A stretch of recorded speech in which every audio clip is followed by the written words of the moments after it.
Magandang tanghali po. Ayan po, meron po tayo muli na video na ating gagawin na built-in speaker. Yan po yan ay umuugong daw po. Ika na may-ari pag isinaksak. Yan nga po, ating nga pong isaksak muli. Yan po, nagpa-power po siya pero umuugong. Yan po, isirain niya po itong speaker. Ayan po yan. Oh, umuugong. Yan po. Patay na po natin. Yan, pakasunugin niyo yung speaker. Yan po, ang problema po niyan, umuugong. Ugong lang ng ugong. Yan po, bubuksan po natin yan ang ating pong gagawin. Ang speaker po niya. Yan po, yan, built-in amplifier na USB. Built-in amplifier. Yan po yan. Ang ating bubuksan at aayusin. Yan po. Ang amplifier na ating gagawin. Maraming salamat po. Tutukan nyo lang po ang video ito para pleasan na gaya ko sa mga trouble na bagong trouble na ating gagawin. Maraming salamat po.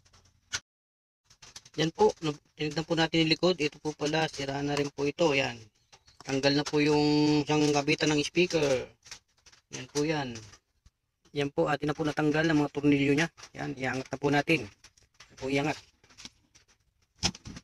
Yan po. Ito po, ayan. Yan po ang transformer niya. Yan po siya, yun, yung fuse. Yan po. Ito po yung fuse. Yan. AC fuse. Yan. Okay po yan. Tapos ito po yung pinaka motherboard amplifier niya. Ito po. Yan po. Meron po na tayong nakita ang isang tunog na resistor. Yan po, may tunog na resistor po siya. Ito po ang tunog na resistor. Yan po. Yan po, apektado na po yung ano nito, ito. Apektado na po itong output nito. Yung power output niya. Yan po yan. Ito po yung resistor. Maaring nadamay din po yung mga driver resistor at transistor niya. Pag nasunog po yung pyesa nito, automatic po meron pong nag-shorted na pyesa. Yan po, nag-shorted po yung dalawa niyan. Yung kabilang channel po. Yan po yan. Ito po yung mga driver ng transistor niya. Yan. So, trouble po natin yan. Yung isang speaker output niya, kung naglalabas ng 12 volt o kaya 24 volt o naglalabas ng DC volt. Yan po, kataas po. Kaya po sinunog niya yung isang speaker dahil mataas po ang output, lumalabas na output na DC. Yan po, dapat po wala po yan. Totally walang lumalabas na voltahe dyan na ano. Pag hindi po siya naka-volume. Yan po. Yan po ang speaker na nasunog dahil naglabas po siya ng 50 volts. Ayan po, nasunog po yung coil niya. Yan po yung speaker na nasunog sa amplifier na ating ginagawa. Yung built-in amplifier. Yan po yung built-in speaker na ating ginagawa. Yan po yung coil na yan, nasunog. Dahil nag-shorted po yung transistor po niya. Yan po yan, nasunog. Ayan. Hindi ho siguro nahugot ng may-ari agad. Pinabayaan lang nagamit ang umuugong. Ayan po yan, nangyari sa kanya. Yan po yan, saka technician po yan. Dinala po si ibang technician, tinanggihan po dahil marami daw pong ginagawa ang technician. Kaya po dinala po rito yan sa atin upang ayusin at gawin. Yan po, yung speaker po niyan. Papalitan na po natin yung speaker na yan, hindi na po yan ang ating gagawin dahil wala po tayong mabiling coil yan. Yan po yan, speaker na ating. Yan po, natanggal na po natin. Natanggal po natin itong piyesang ito. Yan po, ayan, talagang shorted nga po talaga. Po yung number niya, D2058. D2058, yan po. Transistor po ito.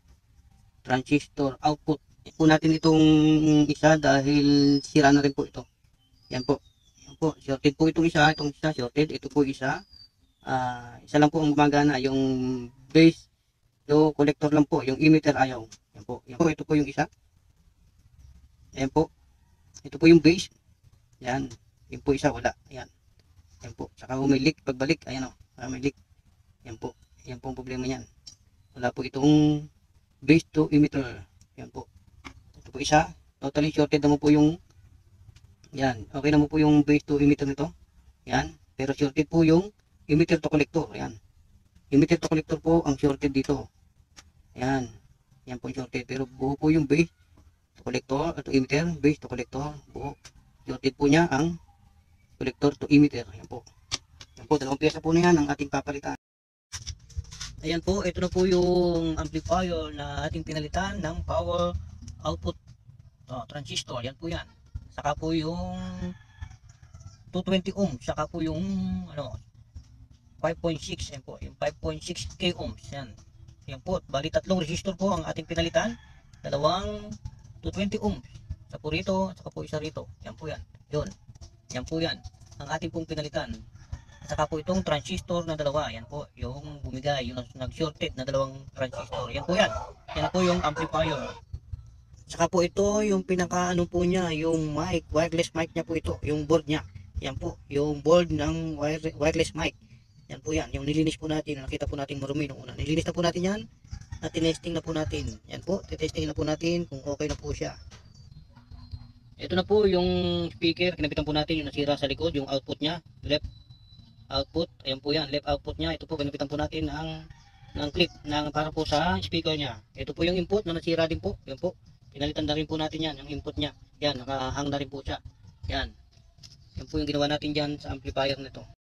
Yan po, ito na po yung speaker na ating ginawa. Ayan na po siya, yung built-in speaker niya. Ayan po yan. Ayan na po siya. Yung tower speaker. Ayan po yan. Japan po yan. Dyan. Pinover na po natin. Ayan po siya. Po yan. Kinabit na po natin dito sa likod. Ito na po yung all-in. Input natin. Ayan po in po natin. Yan po yung speaker. Yan po yung speaker. Kinabit na po natin. Ito po yan. Ayan. Atin na pong testing. At atin pong volume. Yan po yan. Yung volume po ito. Yan po.